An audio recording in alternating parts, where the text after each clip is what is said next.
ndipo ndikuyamba kuwerenga. Ndipo Davide anati, kodi anasalako wina nyumba ya Saulo kuti ndimchitire chifundo chifukwa cha Yonatani? Ndipo panali nyamata nyumba ya Saulo dzina lake Ziba. Ndipo anamuyitana iye afike kwa Davide. Ndi mfumuyo inanena naye, iwe ndiwe Ziba kodi? Nati iye, ndine nyamata wanu amene. Ndipo mfumu inati, kodi anatsalanso wina nyumba ya Saulo kuti ndimuonetsere chifundo cha Mulungu? Ziba anati ndi mfumuyo, aliponso mwana wa Yonatani wopunduka mapazi ake. Ndipo mfumu inanena naye, ali kuti iyeyo? Ziba ananena kwa mfumu, onani ali nyumba ya Makiri mwana wa Amiele ku Lodebara. Ndidumpha nkhaniyo pakatipo ndidzafikaso pa verse 11. Ndipo momwepo Ziba anati kwa mfumu, monga mwa zonse mfumu mbuye wanga mulamulira nyamata wanu, momwemo adzachita nyamata wanu. Tsono Mesiboseti anadya pa gome la Davide monga wina wa ana a mfumu. Ndipo Mesiboseti anali mwana anali ndi mwana wamwamuna wang'ono dzina lake ndiye Mika. Ndipo onse akukhala nyumba ya Ziba ali anyamata a Mesiboseti. Chomwecho Mesiboseti anakhala ku Yerusalemu, pakuti anadya masiku onse ku gome la mfumu, ndipo anali opunduka mapazi ake awiri. Amen.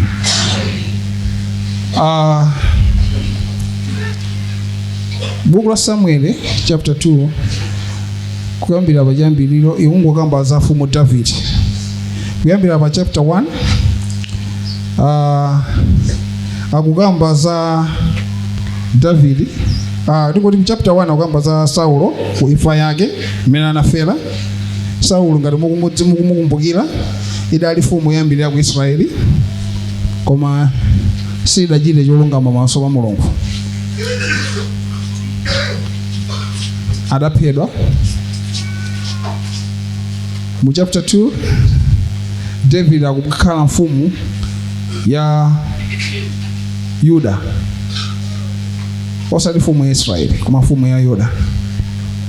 Akuluakulu ndimaona zisomo za Mulungu zimene zimachitika pa moyo wa David. Kumene akuchoka David ukamenya nkhondo zambiri. Pomafika pokakhala mfumu analamenya nkhondo zambiri. Mukumbukira nkhondo zoyambirira kwambiri ali woweta nkhosa. Mukuzikumbukira nkhondo zimawamenya, kumenyana ndi chimbalangondo, kupha mkango, kenako mkola ameneyu kukapha Goliati ali wang'ono ndikumakula, kenako kukhala msitikali waopsa wamkulu wa nkhondo mufumu wa Sauli. Kenako David akumenya nkhondo zikulu, Sauli akumuwukira kwambaso kumenyana okhaokhaso mpaka Sauli akumwalira. David lolo akhali akungomenya nkhondo nthawi yonseyi, magazi okhaokha m'manja mwake. Ndimaona ukulu wa Mulungu wa moyo wa David. Akuluakulu nthawi yanu ikakwana pa moyo wanu yoti inu mukhale mfumu, imati ikakwana nthawi yanu palibe chimene chingakuletseni. Pa nkhondo zonse zimene makhala mukumenya mbuyo momwe nthawi imati ikangokwana zanu zimayamba kutheka. Amen. David analamenya zinkhondo zambirimbiri, koma pa nthawi iyo kai zake zinayamba kutani koti zinayamba kutheka. Anthu timayenda mu zinthu zambiri moyo wa masiku ano, timamenya nkhondo zambiri kuti china chake chichitike pa moyo wathu, koma chisomo chikakugwera kuti zachitika pa moyo wako zimayamba kutani koti zimayamba kutheka. Amen. Ndinu mbona Davide akukhala mfumu akudzozedwa. Akuluakulu pofika kudzodza ndi kukhala mfumu sinali nkhani ya zibwana yayi. kale kudzodza munthu amadzodza ndi mafuta ndi kudzodza timakudziwa kudzodza sikumabwera wamba yayi akangoti awawa ndi odzozedwa zazikulu zimayamba kuchitika. Mulamuliro wonse wa Israeli, ulamuliro wa Yuda, palibe mfumu imene idali ndi mphamvu yoposera Davide. Ndikamba za mphamvu, sindikamba za ulemerero kapeza chuma, kwa ndikamba za mphamvu. Padalibepo. Mukapita ku chapter 3 cha Masalimoyo mukupezeka kuti Davide akupitisabe kumenya nkhondo tonse ta Moabu anatimenya kuti khazika pasi, Taalamu tonse anatimenya kuti khazika pasi, ena ndamabwera kumadza mupepesa yokha asanamenya nawo nkhondo ndamabwera nkudzambopereka chowinda pepani mfumu tabwera pamaso panu ife tifuna mumenyane nafe yayi ife tabwera pamaso panu. Ndi mmene makhalira munthu ukadzozedwa. Even ziwanda zimayamba kubwera ndi kumapepesa kumakuthawa zikakuona ndi zimangopatuka zokha. Wakulu afika akutani kuti akudutsa chifukwa chakutani kuti chakudzodza. Amen. Amen. Chifukwa chakudzodza. Chapter 5 David akudzatenga ufumu wa dziko lonse la Israeli. Mu mbiri ya Israeli anthu amene analamulira Israeli yonse alipo atatu: Sauli, David ndi Solomo. Ena onsewa anagawanikana kwinako. David so zinayamba kumuvuta, anayamba kulamulira Yuda, kenako nkudzatenga po adachitika sokuti anayamba kumenyana amiyaneko kaye basi kenako nkwamba kumenyana kulimbira na Yerusalemu nkutenga Israeli sikukhala wake. Ndi mafumu alipo atatu amene analamulira Israeli. Ena onsewa kwangango anagawana, ena adzilamulira Israeli na Yuda. Kumusiku mukakapitiriza mafumuyo David mpaka kumwalira mukapeza kuti palibenso wina analamulira chano kuti palibenso kupatula kwa Solomo, palibenso wina analamulira Israeli, anagawanikana maufumu. So ndikuona so ulemerero wa Mulungu pamoyo wa David pomupatsa dziko, pomupatsa malo. Ndimafuna ndiyankhula kumoyo wanu kunena kuti Mulungu atakupasani dziko, atakupasani malo. Nthawi zina timakhazikika pamodzimodzi pamene ife sitimasuntha, pamene zazikulu sizimachitika ndi timaona ngati zili bwino, timakhala tilisitaki malo amodzi. Koma ndikupemphera kuti Mulungu akupatseni malo, akupatseni dziko.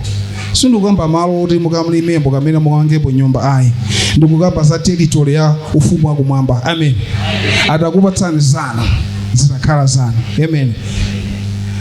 Mu chapter 7 Mulungu akwaphula ndi David kuchoka kwa prophet Samuel, prophet Nathan, akupanga naye pangano. Pangano limene apanga naye Mulungu David ndi mfumu yokhayo imene idalandira pangano limeneli, kuti palibenso mfumu ina mu Israeli idalandira pangano limeneli. Pangano limene apangana ndi Mulungu ndi David linaliona kuti ufumu wake udzakhalapo mpaka muyaya. Amen. Izi ndi umboni kwa lero. Yesu Kristo akuchoka kuti mwa David. Amen. Ufumu wa muyaya kuti wa muyaya, covenant. Ndimati bwanji mutaona moyo mwana kuti munapanga ma covenant yanji ndi Mulungu? Nchiyani chimene Mulungu anakuyikirani inuyo chanu chimene chili chokhazikika mpaka muyaya? Ena fetu timangopezeka tikungoenda mmatemberero. Ine ndali munthu mmodzi amene mayenda mmatemberero. Chilichonse ndimapanga sizimatheka. Dzaka ndikumapita mpaka kumafika 29 years, 30 years, 35 years zindosamatana kuti osamatheka. Ndimayenda mmatemberero. Mapangano ena akanapanga magayizi ena ake kumbuyo kosati ineyo yayi. Ndimayenda mmatemberero amene wena aphwasula kuti ineyo zathira pandani kuti pa ine ndi nambo pangana ndi Mulungu. Ambuye, enough is enough. Mapangano amene anapangana anthu ena ake kumidima ine kwa ine atani ata ine zaina sizachitika soba moyo wa ine. Ndikupangano pangano ndi ine Mulungu lizangazambe kutheka. Ndiye kuti ine ndi generation yomaliza kwathu. Ndole amene atibwera ananga wakuku atenge pangano limene ndipangana ndi ino Ambuye. Amen. Ndimanena kuti inunso mutapanga choncho. kuna kuti pangano mwe mupangana naye ndi Mulungu leroli likhale kuti lisazapanga affect anano kuzayenda mmatemberero koma ineyo anana adzende munjani kwati mundalitso. Amen. Ndi nkhani za David ndi nkhani zosangalatsa kwambiri zimene limaphunzirapo ine ku chapter 8 kupaka David akupiranso makamenyananso ndi Amoabu aja mpaka kwati bulaso mpaka ino ndikukhala tsopano okhala ndizolandira tsopano zamphamvu. Kale ino Mulungu amati ku Israeli ngati okay ndingona kuti mu ancient days nthawi ya ine David anthu ngati mwatibula dziko limatibulidwa Malawi ndi Tanzania atibulana ngati niyo matibulidwa mumayenera kuti mudzitenga misonkho yanu muzikampatsa amene wakutibulani uja. Amen.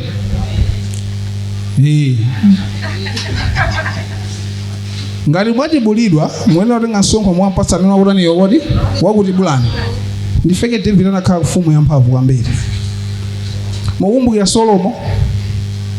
Solomonso chimodzimodzi.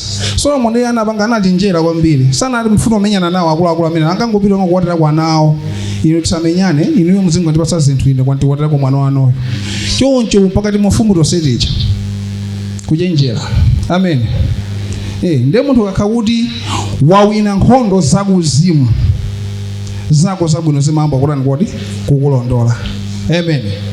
Anyway, sinimafuna kugamba nkhani zonsezi. Ine nkhani yange imene ndifuna kugamba ndi apa chapter 9 ya Mephibosheth komanso David. Uko ndimangofuna ndikupatseni kumene David wachokera ndi kumene amapita. Akuluakulu nkhani imene awerengayi ndimvetsa chisoni komanso ndiyosangalatsa. Ndiyolimbikitsa. David anafunsa makosana amene anali ngati maministers ake nduna kodi akuluakulu alipo wina nyumba ya Sauli amene ndinchitire chifundo ndifuna ndinchitire chifundo aliponso wina.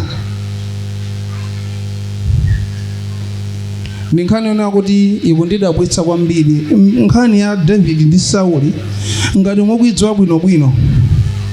David samene wapanga spare munthu nyumba ya Sauli.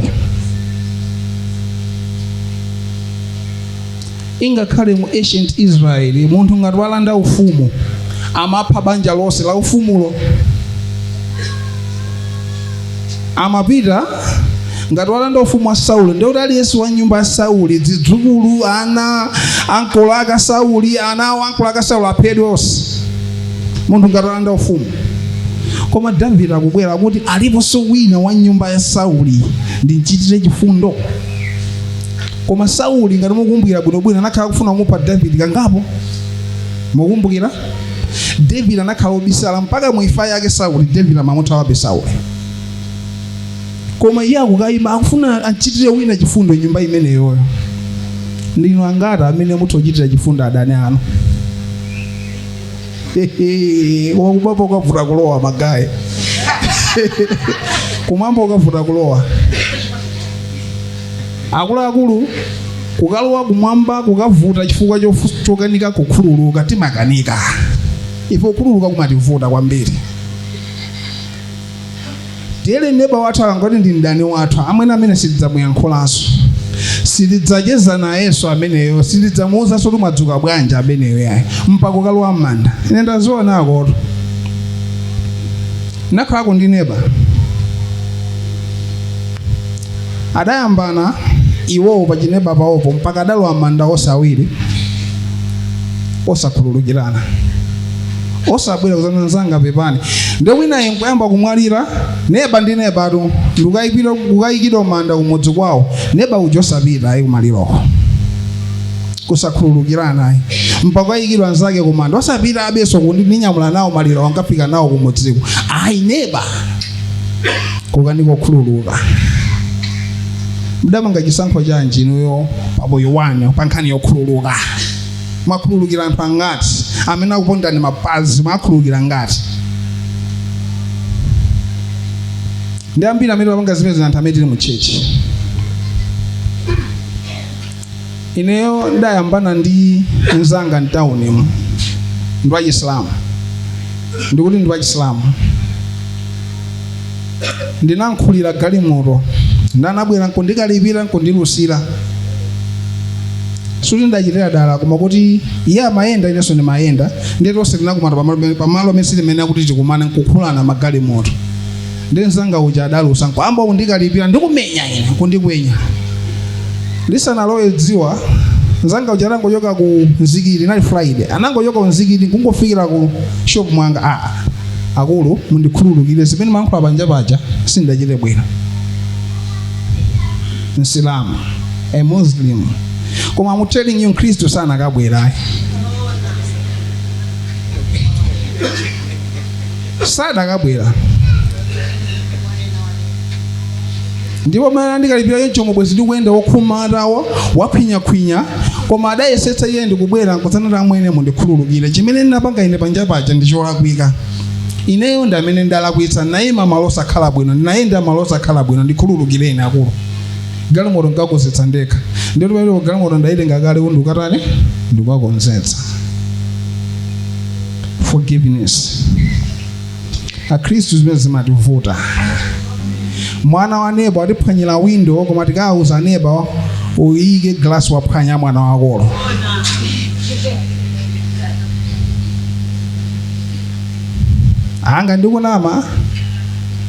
ngati ndikunama munomu kuti zonse mapanga m'manyumbamo kumwamba kwayera kanthu koyipa sikakatani woti ameni.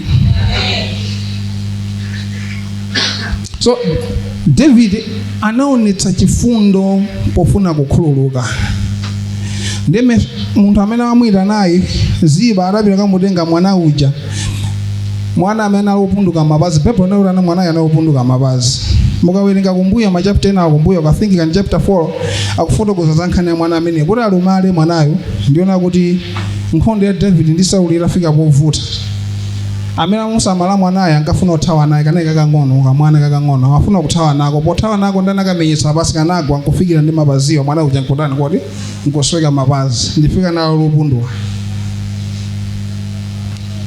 ingakhale mukawerenga mkati mwa ndimemu mukamona mwana amene anali wodzichepetsa kwambiri very very humble zimene anthu ambiri zimativuta atafika kumaso amali pa David nkuluyu adayankhula maona kuti mbuye wanga ine mwandichitira ine chifundo galu ngati ine ndi galu ake sutanali galu chisawa anatchula kuti galu wakufa koma kudzichepetsa koteroko humility azimene anthu ambiri sitimapanga kudzichepetsa mwa ife mulibemo tikudziwa kuti ndife anthu olakwa ndife anthu amene talakwitsa pamalo tamenya mwana wa inu wake osalakwa mwana wa neba tampatsa mbama koma kuti tikapepese panota neba ndikhululukireni ndi timapita ndi ndikuyamba bekulalata komatu ndi aneba wankumvanso kuti neba ndi wandilalatira wandithira madzi mwana ndimenyera mwana ndimene tilili ifeyo moyo wathu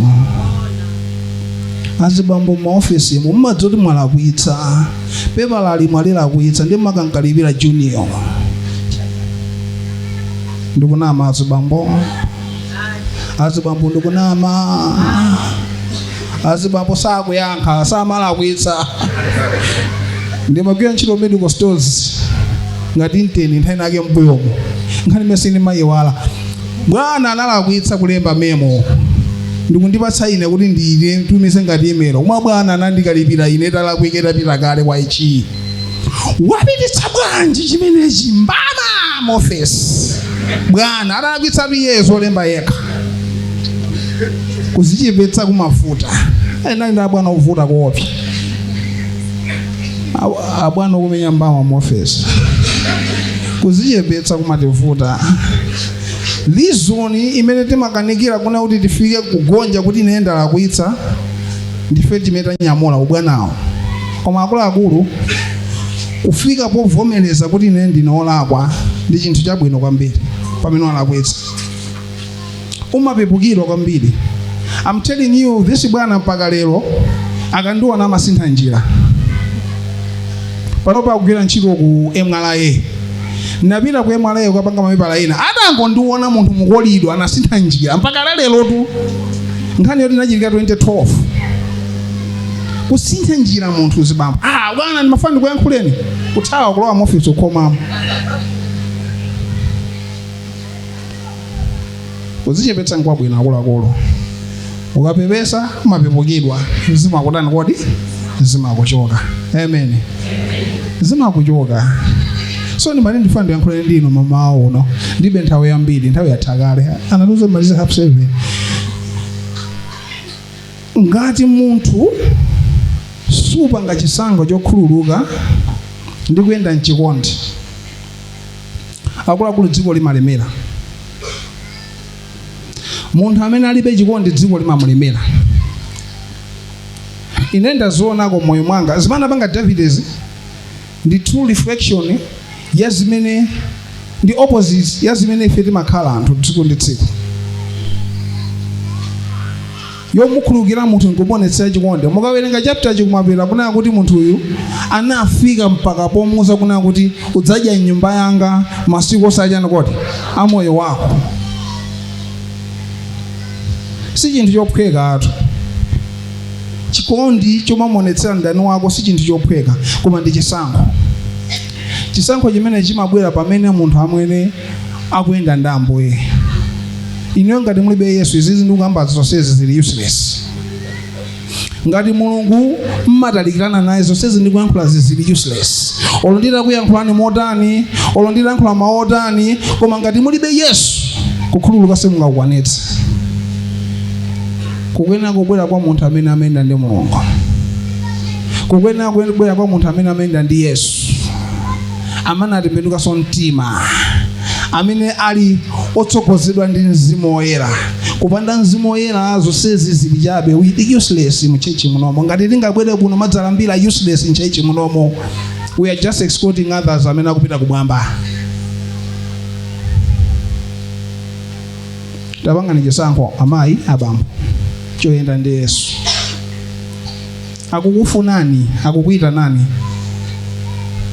nani kuti mutabwera aliponso wina amene ndinchitire chifundo ndinuyo palibenso wina amene afuna nchitire chifundo Ambuye ndinuyo komabe timasankha kumatalikirana naye timasankha kumapanga zina za kumdima za uchimo.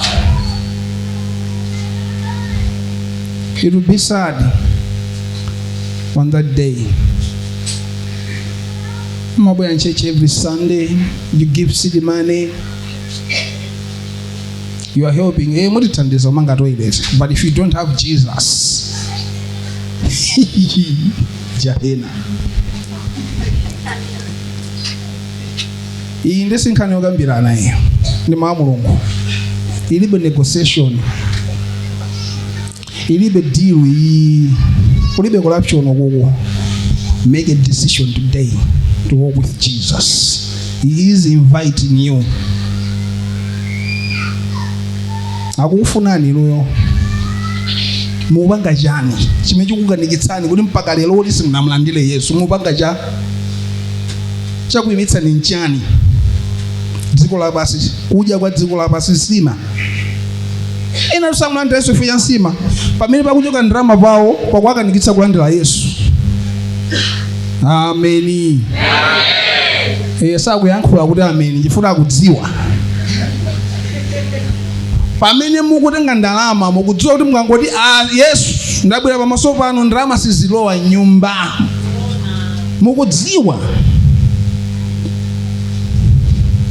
Pangani chisankho izi zakatha kuchepa 70 years mwafa mwapita woko neni muyaya mazimene makomedwa nazo guys 70 years ime mukapa dziko lapansi pano akakuchitira chifundo 90 years Ambuye akakukomera ni mtima kwina ku 100 years koma akula ndi nthawi yochepa living munthawi ngati mudzaka zochepa ngati zizi ndikumafuna kuti ukakhale ukapye basi ukakhale udzikangoyaka basi moyo wako wonse. It's very sad. Pangani chisankho cha moyo wanu. Yesu akukuita nani? Akukufunani. Mukamati umekira muno muli wokondwa.